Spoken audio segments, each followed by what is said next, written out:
በእናታችሁ ምርቃት በጣም ነው የምወደው እና የሚያዩት ህልም ደግሞ ልጅ የሞተችው ልጃቸውና የሞቱት ልጆቻቸው እየመጡ ቤት ውስጥ ነጭ በነጭ ለብሰው ቁጭ ብለው ምግብ ሲበሉ የሞቱት ልጆቻቸው ምግብ ይበላሉ። ከዛ ከልጆቻቸው መካከል አንደኛዋ ሴት ልጃቸው የበላችበትን ሳህን ምግቡን በልታ ሳህኑን ይዛ ልትወጣ ስትል ከእጇ ተቀበሏት። በህልም ነው እንግዲህ አምጪ ይሄንማ ይዘሽ አትሄጂም፣ ይሄ እዚህ ነው የሚቀመጠው፣ አንቺ ሂጂ ያሏት። በህልም የሞተ ሰው በቤታችሁ መጥቶ እቃ ይዞ ከወጣ ጥሩ አይደለም። የሆነ ሰው ይሞታል ወይም ደግሞ አደጋ ይደርሳል ማለት ነው። እንደገና የሆነ ሰው የሞተ ሰው አባትም እናትም ወይም ወንድም ሊሆን ይችላል። የሞተ የምታውቁት ሰው እናንተ ቤት መጥቶ የሆነ ልጅ ወይም የሆነ ሰው አባት እናት ይዞ ከወጣ በህይወት ያለን ሰው ማለት ነው ይዞ ከሄደ ያ ሰው ይሞታል ማለት ነው። ጥሩ አይደለም እና ያንን ሳህን በመቀበላቸው በጣም ነው ደስ ያላቸው። የሞተው ሰው ራሱ ብቻ ነው የወጣው። ለብሰውት የመጡትን ልብስ ራሱ አስቀምጠው ቤት ውስጥ ጥለው ከሄዱ ከባድ ህመም ያጋጥማል ማለት ነው እና ምግቡን ግን በልተው ነው የሄዱት። ያ ምግብ ደግሞ ምንድነው በስማቸው ዝክር እንዲዘከር በስማቸው ለቤተ ክርስቲያን እንዲጸልይላቸው መፈለጋቸውን ያሳያል። እና ምንድነው ልጅ ብለው ሲጠይቁኝ ምግብ በልተው ከሄዱ እናንተ በስማቸው ለኔ ቢጤ ሳንቲም ስጡ፣ ቅዳሴ ላይም ስማቸው እንዲጠራ አድርጉ። ይሄ ነው በሞቱት ልጆች ሰምቻለሁ ስታስተምር አቡነ እስትንፋሰ ክርስቶስ ምናምን ስትል ሰምቻለሁ። ልጆቼ ማሰብ አለብኝ ማለት ነው። አዎ የገደለ ቦት እኮ ዛር ነው አልኳቸው። አዎ ልጄ በቃ ታዲያ ሳህኑ ሳሉ ሳህኑ ደግሞ እንግዲህ ወይ እርሶ ወይ ማን እንደሆነ አይታወቅም፣ ብቻ ወይ ከባድ ህመም ወይ ደግሞ ሞት ሊመጣ ነበረ። ሳህኑን ባይቀበሏት ኖሮ ሞት ይመጣ ነበረ፣ ግን ተተፍተዋል ማለት ነው አልኳቸው። ይገርማል። እውነትህን እኮ ነው ልጄ። ትናንትና እየበላሁኝ ይዞኝ ሊሄድ ነበር ትን ብሎ ልሞት አሉ። በቃ ከሞት የተመለስኩት አሉ ብዬ ነው። በቃ ውሃ ሲጠጡ አየር ቧንቧቸው ላይ ገባ እና አንዳንዴ የምትሉት ነገር አለ አይደል? የሆነ ፍን አልኳቸው።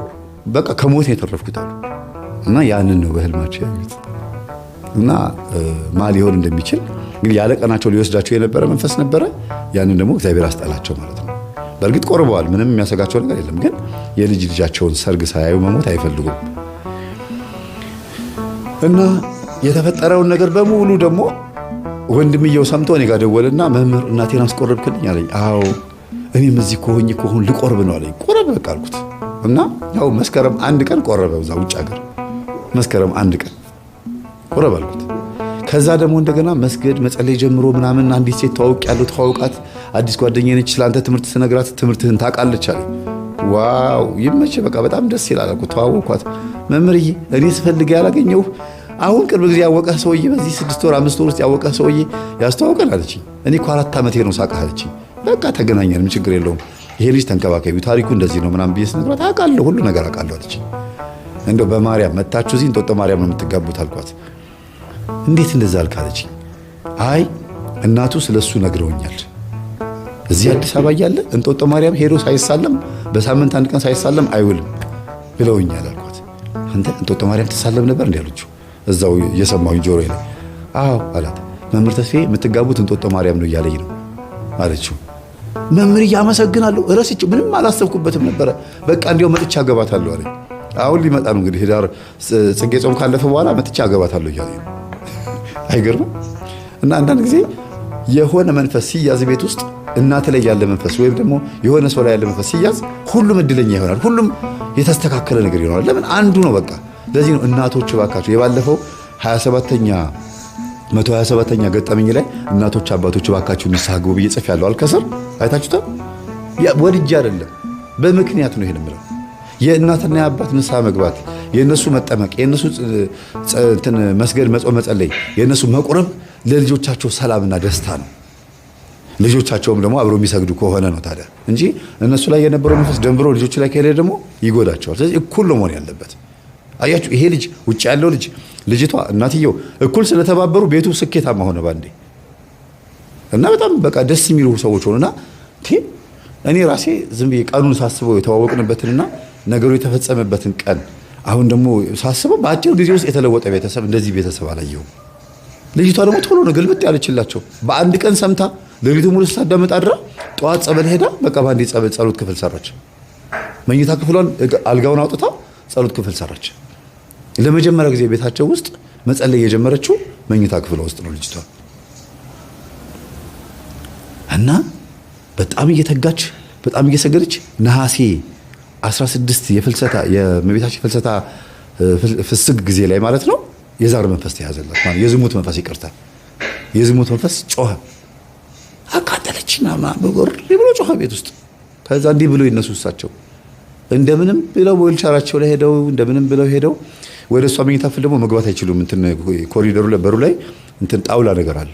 ከዛ በሩን ከፍተው በስላሴ ዝም ይሻሉ አተ ልጄ ልቀቅ። እሷ አልጋ ላይ ሆና የምትንፈራፈረው ምክንያቱም እዛው መኝታ ክፍሏ እዛው አልጋው ነው። ከዛ ልጄ ልቀቅ። ምን አባክ ማን አንተ? በቃ ተያዝኩኝ፣ ቅዱስ ሩፋኤል ያዘኝ፣ ቅዱስ ሩፋኤል ያዘኝ፣ የዝሙት መንፈስ ነኝ፣ ቅዱስ ሩፋኤል ያዘኝ ብሎ ረለ በቃ የቤቱ ባለውለታ ይሄን ቤት ሲጠብቅ የነበረው እሱ ነው ብሎ ጮኸ። ታዲያ የቤቴ ባለውለታ ከሆነ ልጆቼ ለምን ወሰደብኝ ብለው እሷ ትጮኻለች፣ እሳቸው እዚህ ያለቅሳሉ።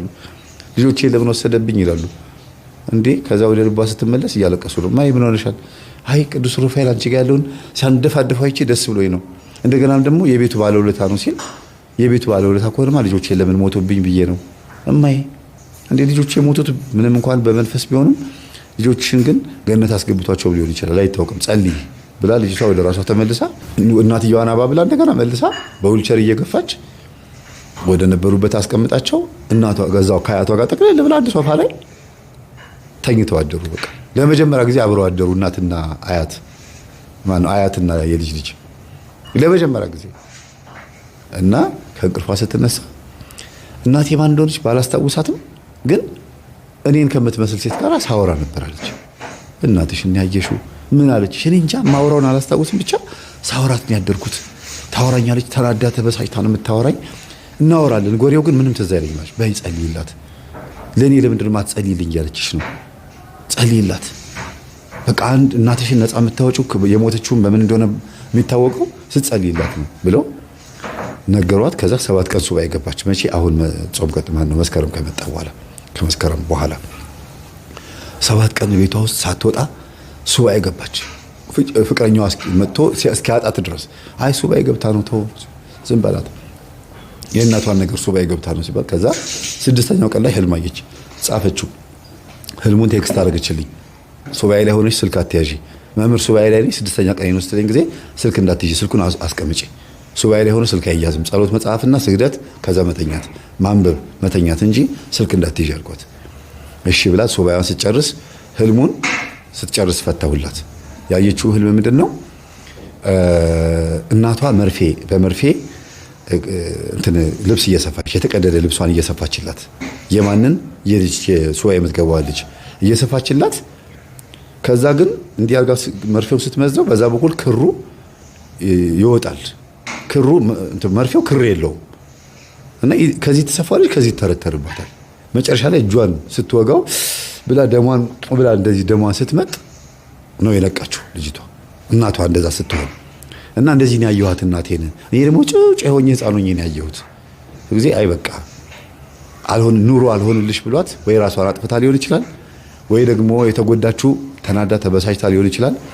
ራስን መውጋት ማለት በራስ ላይ ችግር ማምጣት ማለት ነው። የዝሙት መንፈሱም እንግዲህ ስትዘል እናቷን ስታስቸግር ዛም ስትል ምን ስትል ያመጣችው ነገር ይሆናልና ኤችአይቪም ሊሆን ይችላል ወይ ሌላ ካንሰር ወይ ነገር የሆነ ነገር ገሏት ነው የሚሆነው። እናትሽን ግን የሞተችው በራሷ ጥፋት ነው።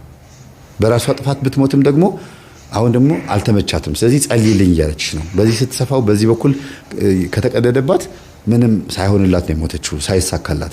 እንደገና ራሷን ከወጋች ደግሞ በራሷ ጥፋት የሞተችው ብዬ ደጋግሜ ነገርኳት አለችና ስለዚህ ለእናቷ እየጸለየች እየሰገደች አሁን ይኸዋለች ማለት ነው። እናቷ እንድትድንላት እየሰገደች ነውና እናቷ ሂሩተ ስላሴ ትባላለች። ሂሩተ ስላሴን በጸሎት አስቡላት። እቺኛዋ ልጅ ደግሞ አስካለ ወለተ ማርያም፣ እናትየው ደግሞ አስካለ ማርያም ይባላሉ። የልጁን የክርስትና ስም አላውቅም፣ ብቻ እነዚህ በጸሎት አስቧቸው።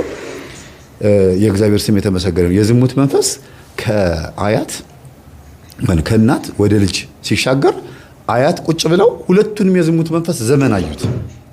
ሁለቱንም የዝሙት መንፈስ ዘመን የልጃቸውም መንቀሽቀሽ ተይ እያሏት ያኔ የዛሬ 20 ምናምን ዓመት ዝም ብሎ በቃ ስትለምናቸው ማየ ዛሬ ላድር ነው ስትል ረፊ ልጅ እያሉ ሲለምኗት ዲቃላ ይዛባቸው መጣች። እንደገና እቺኛም ደግሞ ልጅቷ ተወለደች። ይቅርታ ዲቃላ በማለት ይቅርታ ቃላቱ አይመጥናትም ለዚች ልጅ። ግን ይቺኛዋ ልጅ ያላባት አደገች ማለት ነው።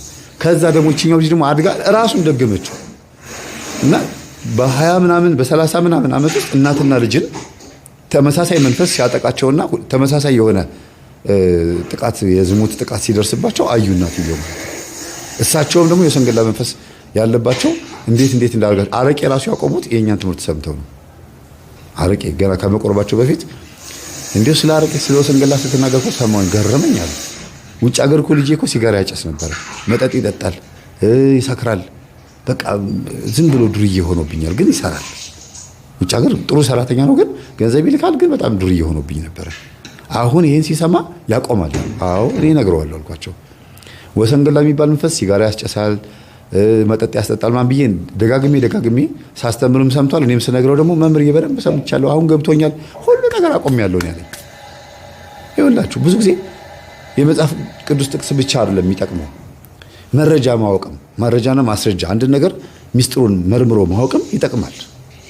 እንዲሁ ዝም ብሎ እንዲሁ ሰባኪ ጠርቶ ማሰበክ ብቻ አይደለም። እንዲህ አይነት ትምህርቶችም ወሳኝ ናቸው የምንለው ለዚህ ነው ማለት ነው ቤተሰቦች።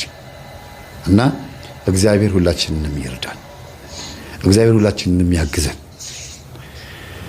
ሳልመክርም አላልፈው አንድ ነገር ብቻ እባካችሁ የልጅ ልጆችና ልጆች እናቶቻችሁ የሚሉትን ነገር ስሙ። እነሱ ያለፉበትን ዘመን ነው ለእናንተ የሚመክሯችሁ። ብትችሉ ድንግልናችሁ ይጠበቅ፣ ካልሆነ ግን ጤንነታችሁ ይጠበቅ።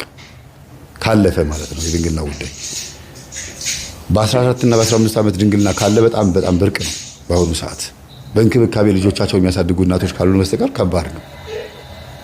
ግን የእናት አባት እዳ ለልጅ የሚሆንበት ሁኔታም ስለሆነ ያለው በፈለገ ቢንከባከቡ እናትና አባት ልጆቻቸውን ጥሩ ትምህርት ቤት ቢያስተምሩም ከቤት ባይወጡም ግን በሆነ አጋጣሚ ሽልክ ብሎ እንደ አንድ እናት ልጄ በጣም ጨዋ ነች እያሉ በጣም ሲመኩ የነበሩ እናት በአርቲፊሻል የወንድ ልጅ ሀፍረተ ስጋ ወይም በአርቲፊሻል ብልት አይደል እንደ ልጅቷ ድንግሏን ያጣችው ከቤት ሳትወጣ የሌዝቢያንም ቪዲዮ እያየች ከዛም አልፋ የቤት ሰራተኛዋ ጋርም ተኝታ የተገኘችው ነገር ያቻለው አስተምር ያለው ከዚህ ቤት ደጋግሜ ተናገር ያለው እነ ጨዋ ነች እያሉ እየተናገሩ ማለት ነው። ከቤት ወጣ አታውቅም። ወንድ ልጅ ቀና ብላ ይታጠብ። አዎ ወንድ ልጅ ቀና ብላ ማታየው ግን በአይነጥላው ምክንያት ነው። አይነጥላው ደግሞ እጇ ላይ ሆኖ ህጓን ወሰደባት ማለት በግለው ሲብም በአርቲፊሻል ምናምን እና ይሄን ስንናገር ዝም ብለን አይደለም የምናወራው። መንፈስ እየዘመነ ነው፣ በጣም እየሰለጠነ ነው። ከአመድና ከቆሻሻ ከአተላ ተነስቶ እየዘመነ ነው፣ ከረባት እያሰረ ነው። ድሮኛ እንደምናስበው ጓሮ ላይ ጠራራ ፀሐይ ላይ ወንዝ ላይ ልክፍት ነው ምናምን እንደዚህ አይደለም። ሰይጣን በጣም ሲዩት ሆኗል፣ በቃ ስማርት ሆኗል፣ የሚገርም ሆኗል። በቃ ከሰዎች ጋር አብሮ ሰልጥኖ ተምሯል። እንዴት አድርጎ ሰው እንደሚሞት እየቀመመ ባዮሎጂካል ዋር ጀምሯል። ብሬን ወሽ ማድረግ የሚችልበትን ሲስተም አውቆታል። እንዴት ማይንድ ኮንትሮል እንደሚያደርግ ሰዎች እንዴት እንደሚቆጣጠራቸው አይምሮ እንዴት እንደሚያጠብ ሰዎች እንዴት አድርጎ ሙልጭ አድርጎ ከዘር ማንዘራቸው አጽድቶ በፈቃዳቸው እንዲሞቱ። ድንገት እኮ ከሞቱ እኮ ድንገት እግዚአብሔርም ሊያድናቸው ይችላል እኮ። ድንገት ከሞቱ ገነት ላይ መግባት እድልም ሊኖራቸው ይችላል። ግን በፈቃዳቸው ከሞቱ ማለቴ በሱስ እግዚአብሔርን በመሳደብ ሃይማኖት በመካድ ወይም ደግሞ በነፃ ፈቃዳቸው ተጠቅመው እግዚአብሔርን ከርተው ሲሞቱ ሰይጣን ደስታውን አይችለውም። ያን ነው የሚፈልገው እንጂ ሰውን ሁሉ መጨረስ አቅቶት አይደለም። በግጥ የሚጠብቅ እግዚአብሔር አለ። ግን ሰው ሁሉ አሁን እንደምታዩት አጋንንት እንደሰፈረበት ዓለምን እንደምታዩት ብዙ እልቂት ሊኖር ይገባል። አሁን አታዩም? እንኳን መስከረም 21 የእመቤታችን ቀን ሸንኮራ ምንጃር ሸንኮራ የሚባል ማርያም ቤተክርስቲያን ለንግስ ሄደው 30 ምናምን ሰው 35 ነው 30 ምናምን ሰው ለግንባታ ተብሎ የተገነባ እንጨት ወድቆባቸው ሞቱ ተባለ። ለንግስ ነው ሄዱት። በርግጥ ማርያምን ብለው ነው ሄዱት። እሺ ከዛ ውስጥ ንስሐ የገባ ስንት ሰው ነው? ቅዱስ ቁርባን የተቀበለ ስንት ሰው ነው? እንደው ለንግስ ስለሄዱ ብቻ ይተርፋሉ? እውነት ገነት የመግባት እድላቸው ሰፊ ነው። የሚያውቀው እግዚአብሔር ነው። ግን ድልዋኔክሙ ንበሩ፣ ተዘጋጅታችሁ ጠብቁ። ሁልጊዜ ንስሐ ገብቶ ተዘጋጅቶ መጠበቅን የመሰለ ነገር የለም። እና ማንም ሰው ቢሆን ያሳለፈውን ጊዜ አይቶ መጸጸት እንጂ ያለበት መኩራት የለበትም። የሚያኮራ ነገር የለም። ምንድነው የሚያኮራ? እስቲ እናት ምናልባት ልጇን አስተማርኩ፣ አሳደግኩ፣ ዩኒቨርሲቲ አስተማርኩ፣ አስመረኩ ብላ ልትኮራ ትችላለች። ራሷን ግን ወደ ኋላ መለስ ብላ ስታየው ልጇን እንዴት እንዳሳደገች ስታስበው ስንት ዋጋ ከከፈለችበት ዋጋ ውስጥ እንከን አይጠፋም። ለልጇ ብላ የሆነ ቦታ አልሄደችም። ብዙ ዋጋ አልተከፈለም። ብዙ ነገር እኮ እንደው በአዳም ልኮ ቦታ ባይሄድ እንኳን በሙስናና በጉቦ ወይም ደግሞ በመስረቅና በማታለል ልጆቻቸውን ያሳደጉ አይጠፉም። እንደምንም ብዬ ልጄን አሳደግኩ ማለት እኮ ይሄ ነው። እንደምንም ማለት በዚህም በዛም ብዬ በባሌም በቦሌም የትም ፍጭው ዱቄቱን አምጪው አድርጌ ልጄን አስመርቄዋለሁ ነው። ይሄ ምርቃቱ ቀን ጥቁር ጋዋን ይለብሳል። ከዛ በኋላ ጥቁር ህይወት ይሆንበታል። ለምን? እንደምንም ስለሆነ ያደገው። ግን ሃይማኖቱን እንዲያውቅ ዩኒቨርሲቲም ሆኖ መንፈሳዊ እንዲሆን ሃይስኩልም ሆኖ ቤተክርስቲያን እንዲያስቀድስ እንዲቆርብ እያደረጉ ካሳደጉት ግን እንደምንም አይደለም። እንደምንም አላደገም። እንደ እግዚአብሔር ፍቃድ ነው ያደገው። እና እንዴት አድርገን ልጆቻችን